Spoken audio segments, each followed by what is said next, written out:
Welcome to our deep dive. It feels a bit like we're gazing into a crystal ball today. Oh, yeah. We're going to Yeah. tackle the future of HUD. You know, the Department of Housing and Urban Development, Big topic. it's a huge topic, but we're not just talking about any future. We're going to Yeah. look at it specifically through a conservative lens. Right. We're using Project 2025 as our guide. Okay, Section 3, Chapter 15 to be precise. so specific.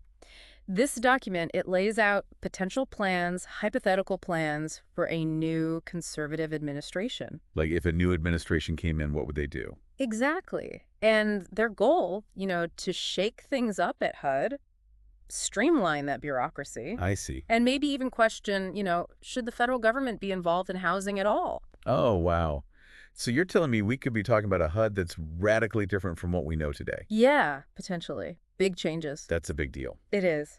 But before we get to that huge reinvention, we need to understand what we're dealing with here, right? Absolutely. We got to lay the groundwork. Yeah. So, HUD, it's been around since 1965, Okay. and it's involved in a lot of different things. A lot of pies, you could say. Lots of pies, yeah. We're talking home ownership, affordable rentals, homelessness assistance, public housing, fair housing laws, you name it. So the whole spectrum. The whole shebang. It's a massive operation budget, over $71 billion, over 8,000 employees. Just from that description, I'm already feeling a little tangled up in the bureaucracy. Can you break this down for us a little bit? Like, what does this behemoth actually look like? Sure. Think of HUD as a house with many rooms. Okay. Each room represents a different office with its own focus. I like that. So you got the Office of Community Planning and Development, that's CPD, CPD. Public and Indian Housing, PIH, the Housing and Federal Housing Administration, FHA, and a lot more. So when this Project 2025 talks about inefficiency, I'm kind of starting to see where they're coming from. Just the coordination between all those offices must be a nightmare. That's a key point that they raise, yeah. They argue that HUD, over time, has suffered from what they call mission creep. Mission creep. Yeah, straying from its original purpose. So they're saying that good intentions may be led to unintended consequences. That's the argument. Okay. They claim some programs, while aiming to help, might actually be creating what they call intergenerational poverty traps. Intergenerational poverty traps? What does that even mean? So imagine a family, right? They rely on assistance for so long that work and upward mobility just seem unattainable. They can't get out. They're stuck. Exactly. That's the truth. That's heavy stuff. It is. It definitely makes me want to know what they're proposing, how to fix this. Right. Well, picture this. A brand new conservative administration. Day one at HUD. They're ready to make some moves. All right, let's hear it. What are these big first day changes? Well, one of the big ones is they would grant a lot of authority to political appointees immediately. Cut through the red tape. Exactly. Bypass those lengthy processes, enable quick action. So a very top-down approach. Very direct. Interesting. What else is on their day one to-do list? They'd also add the HUD secretary to the Committee on Foreign Investment. Okay. This one is specifically targeted at scrutinizing foreign ownership of real estate, Foreign ownership. Interesting. particularly, from China. Oh, okay. Now that's getting interesting. So there's a theme here. More control, more hands-on, right? Definitely. This is just day one, though. Just the beginning. What about the long game? What are the big picture goals? They also propose creating a task force. This task force would be dedicated to rolling back actions by the previous administration, I see. specifically those seen as pushing a progressive agenda. It's like hitting reset. So it sounds like they don't just want to change direction. They want to establish a whole new philosophy within HUD. Exactly. Their own stamp on things. Are we just talking personnel changes here, or are there specific policies they are targeting? Oh, it's both. They're aiming at procedural and policy reforms. The goal, reining in all that excessive bureaucracy. Okay. For example, they want to review all sub-regulatory guidance. Sub-regulatory guidance. It's basically like interpretations and clarifications of existing rules. The fine print. So they're going through the fine print with a fine-tooth comb, looking for anything that doesn't quite fit their view. Exactly. And they're targeting specific programs, too. Okay. For example, the Property Appraisal and Valuation Equity Program. PAVE. Yes, PAVE. That would be under scrutiny. And what did that one do again? Just as a reminder. It's aimed at addressing racial bias in home appraisals. Oh, right. Important stuff. They're also looking at affirmatively furthering fair housing, or AFFH, AFFH. which encourages proactive efforts to promote integrated communities. Hold on a second. Those programs are trying to address some pretty big issues. Why would they want to eliminate them? Their argument is that these programs, while well-intentioned, they actually create more problems than they solve. They see them as overly bureaucratic, burdensome, and ultimately ineffective. So their view is less government intervention, more focus on efficiency. I'm starting to see a pattern here. Any other policies they'd overhaul? They advocate for repealing climate change initiatives within HUD Oh, wow. and redirecting those funds elsewhere. They also propose eliminating the newly established Housing Supply Fund. And that one was supposed to help increase affordable housing. That's right, it was aimed at boosting development. So this is a pretty big shift in priorities then, wouldn't you say? Hmm, They're changing the focus, the funding, and really the whole philosophy of HUD. absolutely, a major realignment. And that brings us to another big area of change. Eligibility for HUD programs. Who benefits from them? Ooh, that's where things could get a little dicey. This is where it gets interesting. Okay, I'm all ears. What are they proposing? One of the most significant is restricting access to federally assisted housing to American citizens only. Excluding non-citizens. Wow, that's a big one. They're drawing a line in the sand about who they think should benefit from HUD resources. Is there anything else that falls under that eligibility umbrella? They want stricter eligibility requirements across the board. Okay. Their argument is that this would protect residents' health and safety, Okay. and importantly, promote self-sufficiency. So less emphasis on housing first, more on personal responsibility. That's the gist, yeah. That's sure to spark some debate. Oh, absolutely. But there's another side to this. Another major theme running through the document, empowering homeownership. Ah, yes, the American dream. Exactly.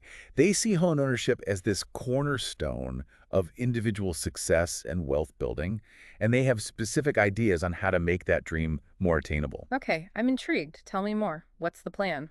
They propose increasing FHA mortgage insurance premiums. Okay. But here's the twist.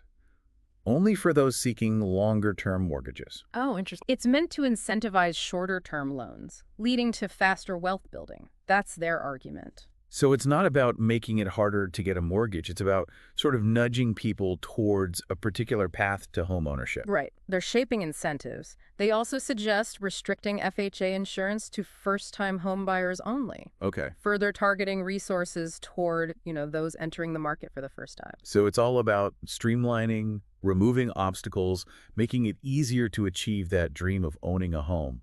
But they don't stop at individual policies, do they? Oh no, they go bigger. They advocate for giving local governments more control over zoning and opposing any federal intervention in those decisions. Okay. It's about decentralization, letting communities decide their own path. Right, which aligns with their whole philosophy of limited federal reach. But here's where things get really interesting. They propose a complete restructuring of HUD. Wait, are they talking about dismantling it altogether? Not necessarily eliminating it entirely, but it's a pretty radical shift. They suggest transferring many of HUD's functions to states and localities, Okay. potentially even moving entire programs to other federal agencies. Wow, that's a huge overhaul. It would be the end of HUD as we know it. A dramatic transformation, that's for sure. Yeah. Which brings us to a really big question. Would this overhaul actually lead to a more efficient and effective housing landscape? That's the million-dollar question, isn't it? Would it create more equity and sustainability, or would we just see existing inequalities get worse and new challenges pop up? We're going to dive into those very questions in part 2, so stick around. Welcome back to our deep dive into a potential future for HUD. It's like we're stepping into this alternate reality and things are done, well, a lot differently. We covered a ton of ground already, from those immediate administrative shakeups to this long-term vision that could completely reshape HUD as we know It's it. huge. But what I find really interesting is how much they emphasize that relationship between government policies and the private market. Right. It's a delicate balance. Yeah, it's like they're saying, hey, sometimes trying to fix things from the top down can actually backfire, especially when it comes to housing affordability. Yeah, that's a good way to put it. They argue that some federal policies, even with good intentions, they can actually stifle private sector development, Okay. make it harder for the market to actually provide those affordable options. Like they're getting in the way. Exactly. It's like, squeezing a balloon on one end, the air's just going to pop out somewhere else. Okay, I see the logic there. So, if the federal government takes a step back, does that mean more power goes to states and local communities? That's the idea. They advocate for giving those localities more control. Okay. saying that they're better equipped to understand the specific needs and challenges of their communities. I mean, that makes sense. Right. What works in a small town in rural America might not work in a big city. Right. Totally different situations. Totally. One size doesn't fit all. And that makes me think back to their strong stance on zoning. They really want to keep the federal government out of that. Absolutely. They believe those zoning laws, those regulations, they should be determined locally. Okay. That way, communities can really shape their own development, their own growth. It's about preserving the character of those communities. Exactly, in a way that reflects their values and their needs. It's about that principle of self-governance, right? Yeah. Letting those communities decide what works best for them. But how does that idea translate to something like federal housing subsidies? Those are coming from Washington after all. That's where things get really interesting. The document, it suggests moving away from those traditional site-based subsidies. The ones that are tied to a specific location. Right. And moving towards a model that emphasizes choice and mobility for those renters. So instead of being tied to, say, one specific apartment complex, a family could use their subsidy to find housing in a different neighborhood that fits their needs better. Precisely. And they believe this would empower those renters and encourage more landlords to actually participate in these programs. Because there would be more flexibility. Exactly. If you want more choices, you need a diverse range of housing options available. More options, more flexibility. I mean, on the surface, that sounds great. But I can't help but think, are there downsides to this approach? Well, they do emphasize that it's important to make sure the supply of rental units actually keeps up with the demand from those eligible tenants. So you don't want people having vouchers and nowhere to use them. Exactly. A voucher doesn't do you any good if there's no place that will accept it. It's about creating a healthy, dynamic housing market. Right, a market that can actually respond to those needs. Mm-hmm. So it's about striking that balance then, encouraging those market-driven solutions, Yes, but also making sure that they work in the real world for real people. absolutely. That's a crucial point. And they also caution against letting the pursuit of market efficiency override that principle of local autonomy. Okay. They stress the importance of preserving those freedoms, freedom of association, self-government. Right. At the most local level possible. It's almost like they're walking a tightrope, isn't it? On one hand, they're encouraging competition, efficiency, but on the other hand, they're recognizing that communities should have the right to shape their own character. It's a balancing act for sure. A lot to juggle. It is.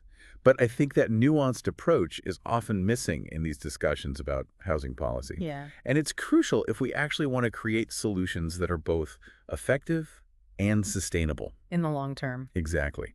And this brings us to another topic we talked about earlier, the future of public housing. Remember, the document suggests a departure from that traditional model. Yeah, they seem to be questioning whether simply building more low-income housing is the answer. What are they proposing instead?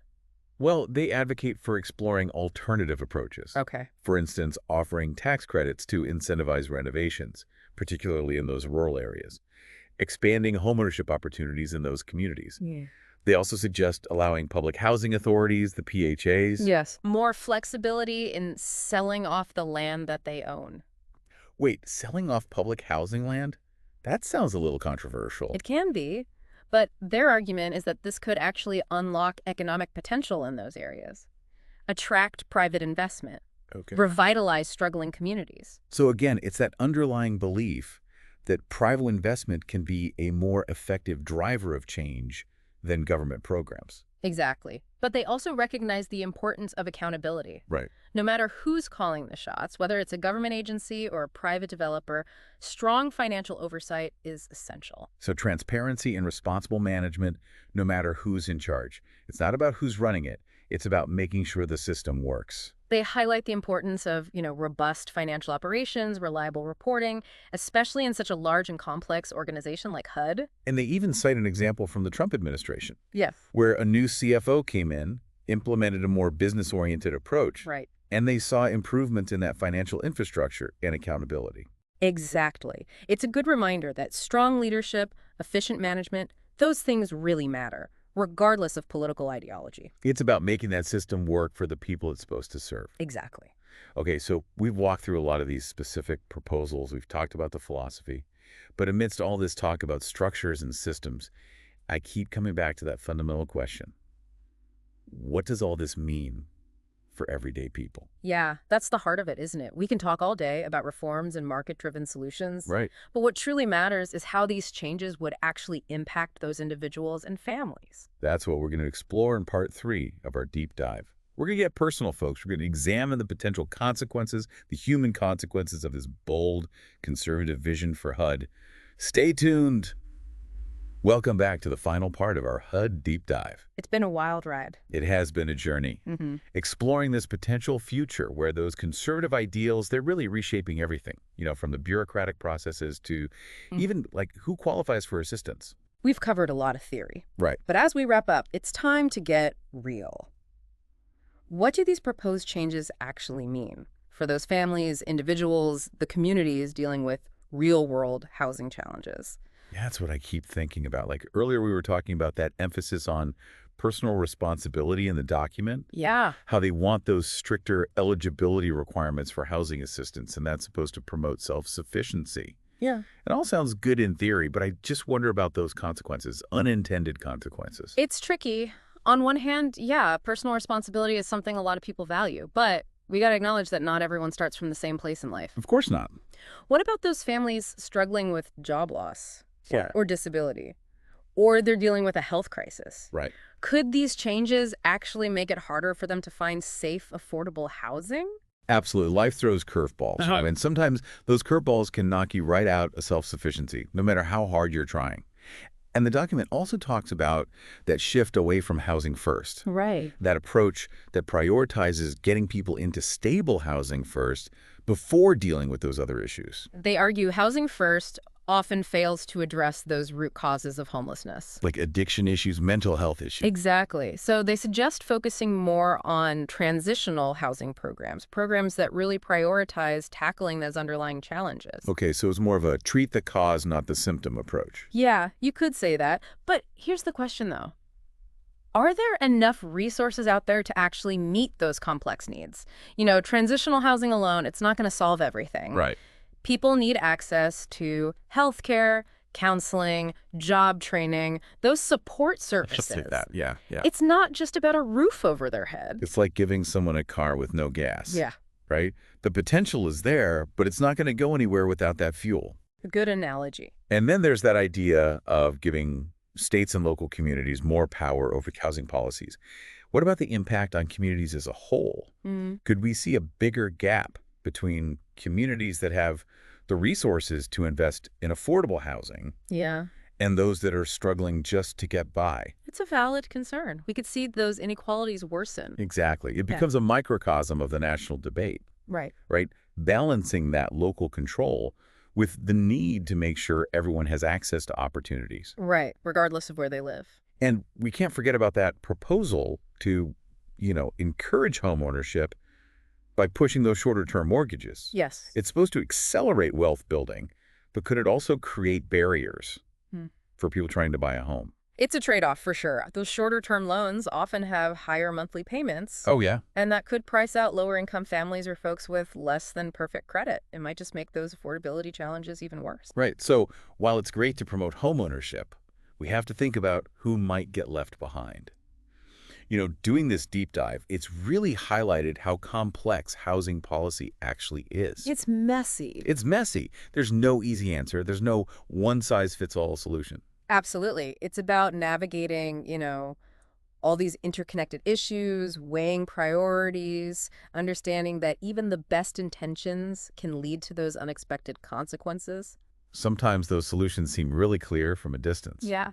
But when you're in the middle of it all, it's a whole different story. It's a maze. It is a maze. So where do we go from here? What's the big takeaway for our listeners who've been on this journey with us, exploring this potential future for HUD? I think the most important thing to remember is that the future isn't set. It's not predetermined. It's shaped by the choices we make, the policies we support, the conversations we have. It's a reminder that we all have a role to play, whether it's staying informed, engaging in those tough conversations, or advocating for solutions that really promote a more just and equitable housing landscape. It matters. Our actions matter. Let's keep asking those tough questions, challenging assumptions, and seeking out those different perspectives. That's how we create a future where everyone has the opportunity to thrive in those safe, affordable, vibrant communities. Couldn't have said it better myself. Thank you for joining us for this deep dive into the future of HUD. We hope it's made you curious, helped you understand this complex issue, and maybe even inspired you to get involved in shaping the future of housing in America. Until next time, happy diving.